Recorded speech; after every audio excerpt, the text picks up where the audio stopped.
Recording by Rajiv Rock Film Support. चोली में DJ चोली में चोली में रंग खेला धरयली हाँ रंग खेला धरयली रंग डलबई हाली हाली से डीजे बाजा के कमर हिला के डलबई रंग छौरी के टोली में डीजे बाजा के डलबई रंग छौरी के टोली में रंग खेला धरयली हाँ रंग खेला धरयली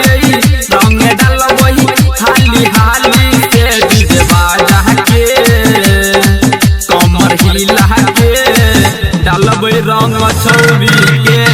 टोली में डीजे बाजा के डलबई रंग छौरी के टोली में DJ Umesh चोली में डलबई रंग छौरी के टोली में डांस करे खातिर के छौरी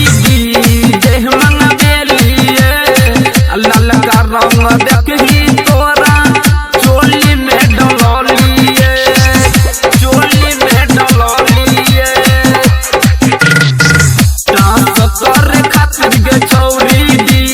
देह मंगेलिए लाल का रंग देखही तोरा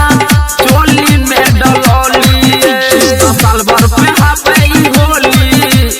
साल भर पे आबई होली रंग डलबई हाली हाली से डीजे बाजा के कमर हिला के डलबई रंग छौरी के टोली में डीजे बाजा के डलबई रंग छौरी के टोली में DJ Umesh डलबई रंग छौरी के टोली में रंग खेलत मन गेल भर गए आ तोहरा के देखी के छौरी शहरम भेल बर गए शहरम भेल बर गए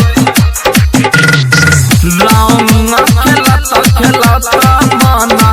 गेल भर गए आ तोहरा के देखी के छौरी शहरम भेल बर गए राइटर रवि तोरा कहो एकता गायक सुन तोरा कहो रंग डलतो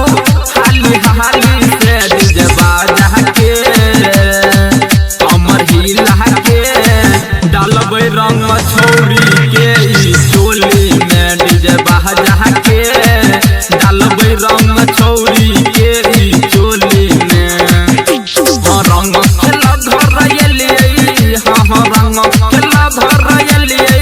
रंग डलबई हाली हाली से डीजे बाजा के